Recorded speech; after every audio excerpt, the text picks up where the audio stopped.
तो बेटा मैंने आपको प्रक्षेप्य गति के बारे में बताया कि क्या होती है प्रक्षेप्य गति, प्रक्षेपण बिंदु, प्रक्षेप्य पथ।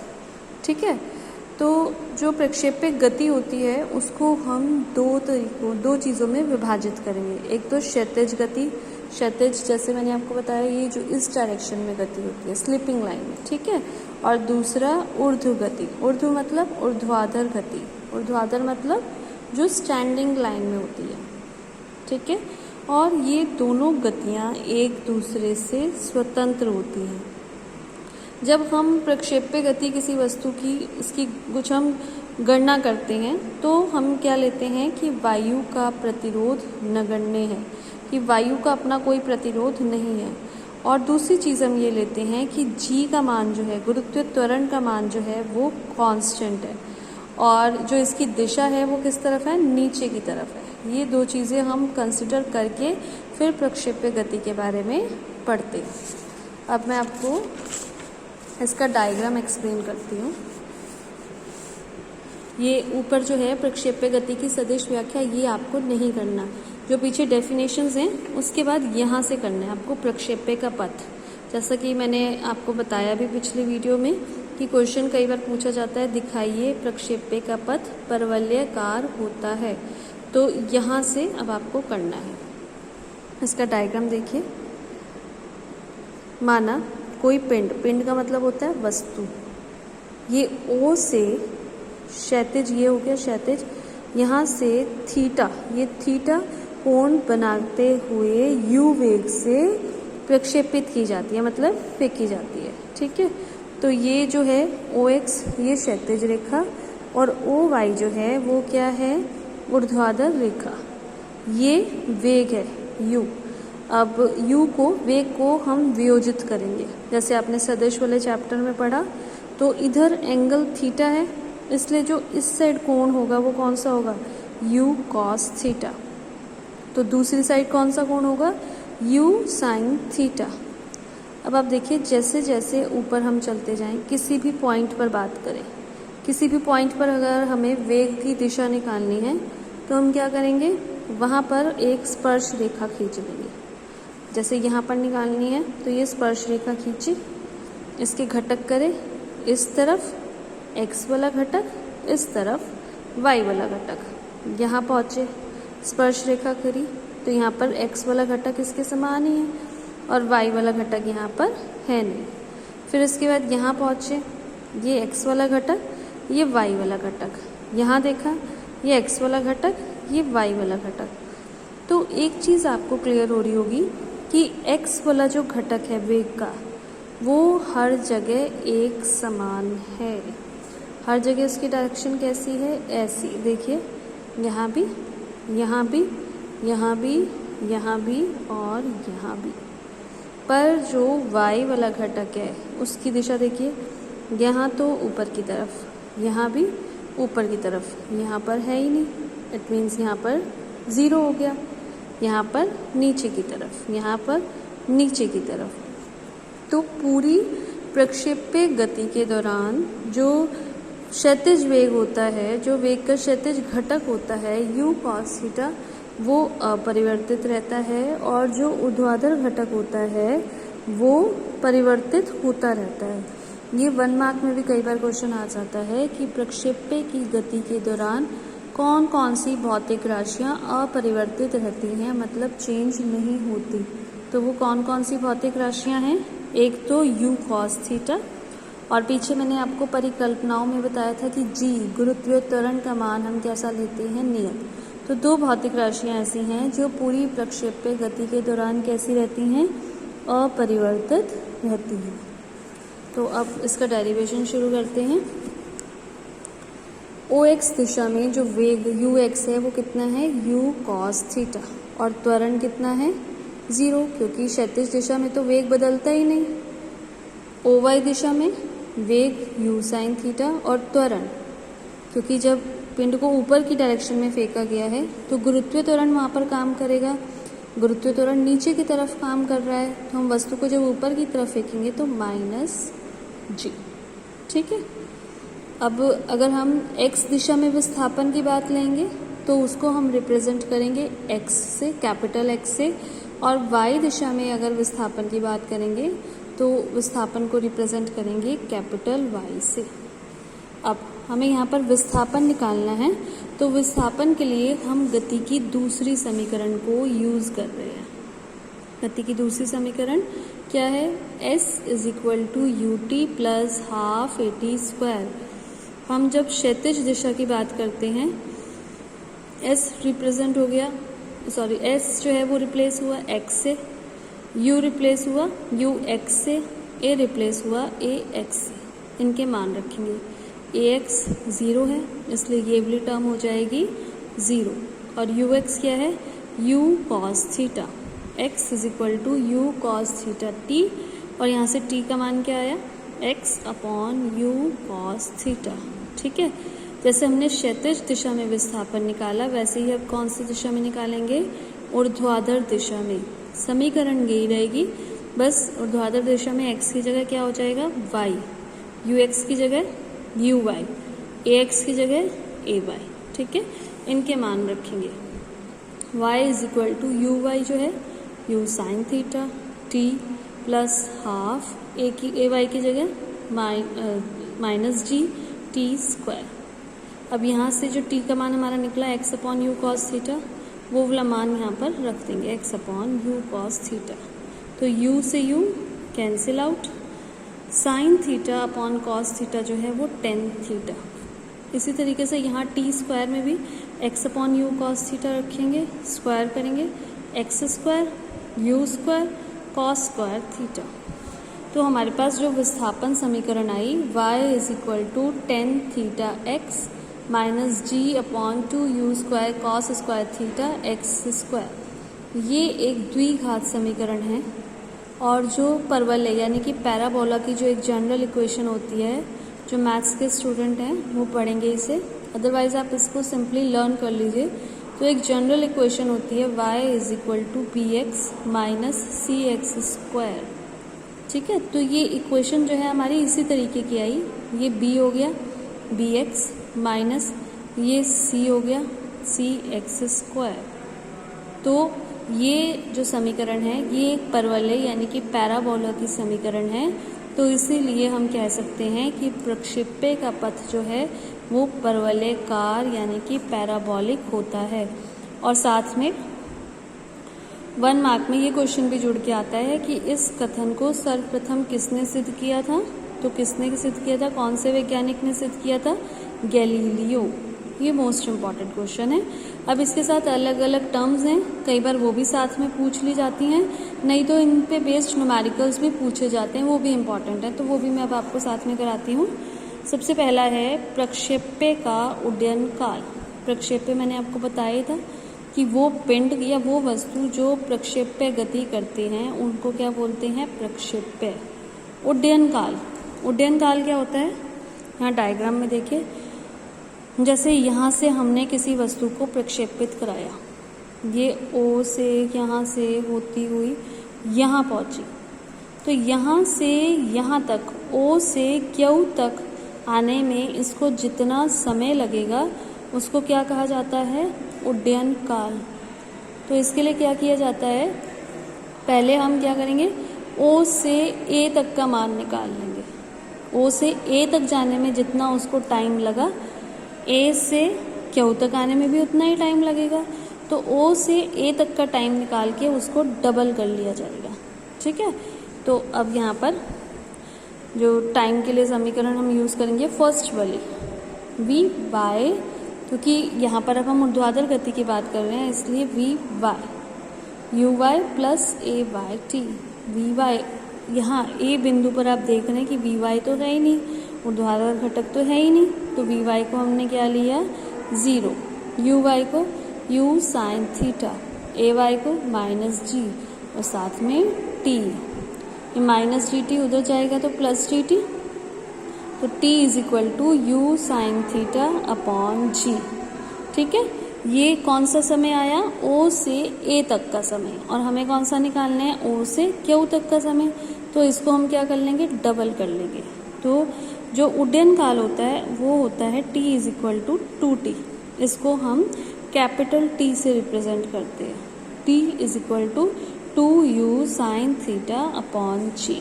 ठीक है, ये भी आप कॉपी में अपने नोट्स में करेंगे। नेक्स्ट, प्रक्षेप्य की ऊंचाई। अब डायग्राम में देखिए, जब कोई वस्तु प्रक्षेप्य गति करती है तो मैक्सिमम जितनी हाइट तक जाती है, जैसे आप यहाँ देख रहे हैं, यहाँ ए जो है ये इसकी मैक्सिमम हाइट है, तो यहाँ से क्षैतिज रेखा के बीच की जो दूरी है, हाइट h से रिप्रेजेंट किया हुआ है ना, इसको हम क्या बोलते हैं? प्रक्षेप्य की ऊंचाई। इसकी डेफिनेशन देखिए, प्रक्षेपित गति के दौरान पिंड द्वारा तय की गई अधिकतम ऊर्ध्वाधर दूरी प्रक्षेप्य की ऊंचाई कहलाती है, और इसको हम किससे रिप्रेजेंट करते हैं? कैपिटल H से। अब यहाँ पर हमें ऊंचाई निकालनी है, तो हम यहाँ गति की तीसरी समीकरण यूज करेंगे, और क्योंकि ऊर्ध्वाधर की बात है, ऊर्ध्वाधर वेग की बात है, तो समीकरण v square is equal to u square plus 2as को हम ऊर्ध्वाधर की फॉर्म में चेंज करेंगे, vy square uy square ay। ठीक है, अब आपको पता है कि ऊर्ध्वाधर घटक जो है मैक्सिमम पॉइंट पे वो 0 है, uy का मान u साइन थीटा है, ay का मान माइनस g है, और y मैक्सिमम हाइट की बात कर रहे हैं तो वो हो जाएगा h। ये सब मान रखने पर h का मान क्या आया? u square sine square theta upon 2g। अब अगर हमें अधिकतम ऊंचाई निकालनी है, मैक्सिमम ऊंचाई निकालनी है, तो ये चीज़ क्या होनी चाहिए? साइन स्क्वायर थीटा, ये होना चाहिए 1, और साइन में जो थीटा का मान होता है 1, वो किस में आता है? साइन 90 डिग्री में। तो अगर थीटा 90 हो तो साइन 91, तो हमारे पास जो h मैक्सिमम आएगा वो क्या आएगा? u square upon 2g। यही कारण है कि जो ऊंची कूद के खिलाड़ी होते हैं, जो हाई जंप करते हैं खिलाड़ी, वो क्या करते हैं? अपने शरीर को 90 डिग्री अर्थात ऊर्ध्वाधर दिशा में उछालते हैं। ये क्वेश्चन भी 1 मार्क में कई बार आ जाता है कि ऊंची कूद के लिए खिलाड़ियों को अपने शरीर को कितने डिग्री के कोण पे उछालना चाहिए? कितने डिग्री के कोण पे? 90 डिग्री के कोण पर। ठीक है, नेक्स्ट टॉपिक, प्रक्षेप्य का परास, रेंज। अब ये रेंज क्या होती है? सपोज आप एक बॉल को किक करते हैं, तो आप जहाँ खड़े हैं वहाँ से बॉल जहाँ तक गई, वहाँ तक की जो दूरी होती है उसको बोलते हैं रेंज। डायग्राम में भी देख लीजिए, ये ऊंचाई तो है, ऊर्ध्वाधर जो है वो h। अब प्रक्षेप्य यहाँ से प्रक्षेपित किया गया और पहुँचा कहाँ पर? क्यू पर। तो ये O से लेकर क्यू तक के बीच की जो क्षैतिज दूरी है, इसको हम क्या बोलते हैं? रेंज, परास, और इसको किससे रिप्रेजेंट किया जाता है? R से। तो अब यहाँ पर हम कौन सी दूरी निकालेंगे? क्षैतिज दूरी। एक डेफिनेशन देखिए, पिंड यानी कि वस्तु प्रक्षेप्य अपने उड्डयन काल के दौरान जितनी क्षैतिज दूरी तय करता है उसे पिंड का क्षैतिज परास अथवा प्रक्षेप्य का परास कहते हैं, और इसे R से प्रदर्शित करते हैं। अब समीकरण जो है कि हमें अब दूरी निकालनी है, सेकंड इक्वेशन यूज़ करेंगे, और सब इक्वेशन को किस में चेंज करेंगे? x वाली फॉर्म में। तो x is equal to uxt plus half axt square. x range निकालनी है r, ux u cos theta, ax 0 है तो ये वाली टर्म 0 हो गई, तो r is equal to u cos theta t। ठीक है, t समय, और समय हम यहाँ पर उड्डयन काल रखेंगे, क्योंकि यहाँ से यहाँ तक आने में जो समय है उसको क्या बोलते हैं? उड्डयन काल। तो t की जगह क्या रखा जाएगा? Capital T।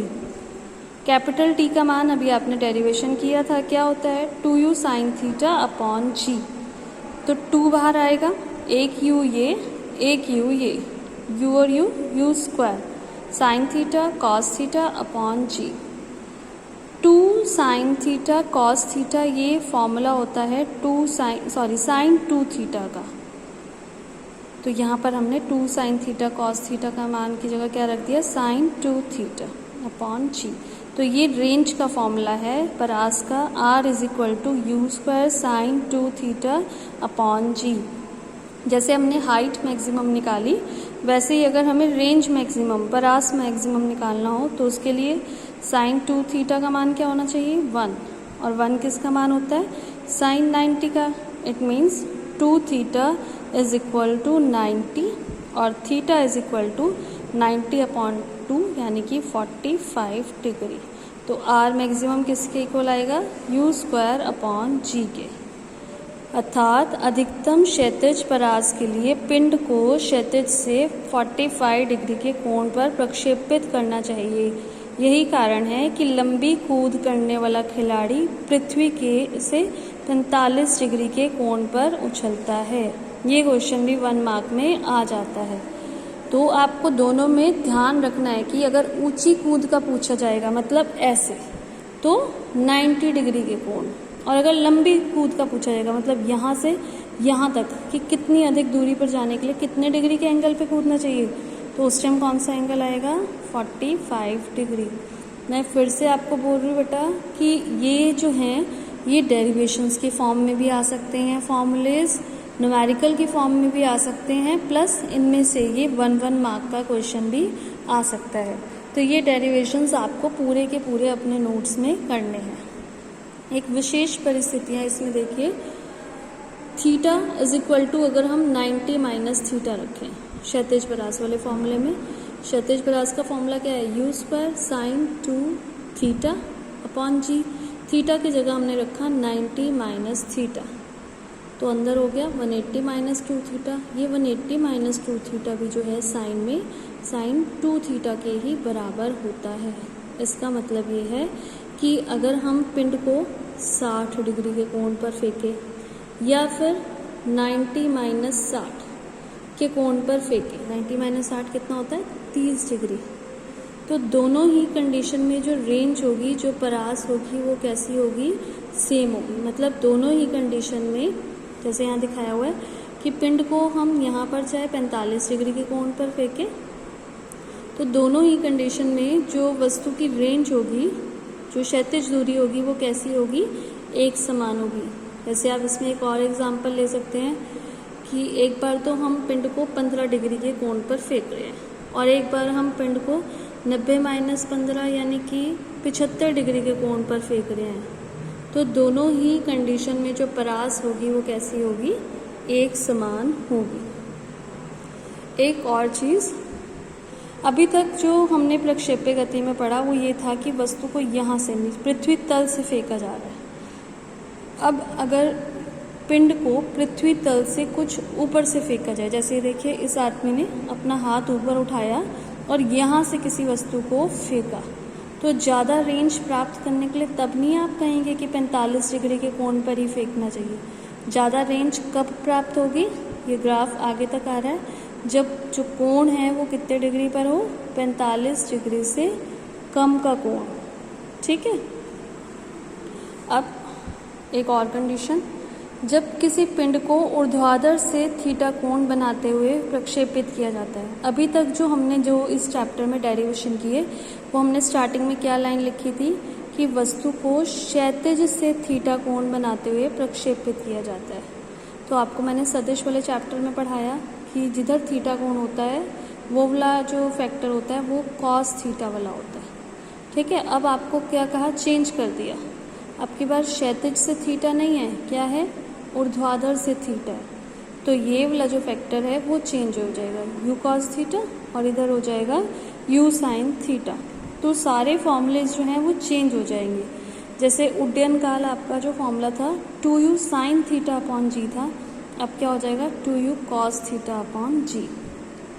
ऊंचाई वाला formula u² sine square theta upon 2g था, यहाँ पर u² cos square theta upon 2g हो जाएगा। और जो रेंज वाला फॉर्मूला है वो सेम रहेगा, u² साइन 2 थीटा अपॉन जी, क्योंकि साइन में मैंने आपको बताया कि साइन 2 थीटा या 180 माइनस 2 थीटा जो है वो सेम रहता है। अब प्रक्षेप्य के परवलयकार होने के कि क्या क्या कंडीशंस हैं कि प्रक्षेप्य परवलयकार रहेगा। एक तो ये जो प्रक्षेप्य द्वारा तय की गई ऊंचाई है वो बहुत अधिक नहीं होनी चाहिए।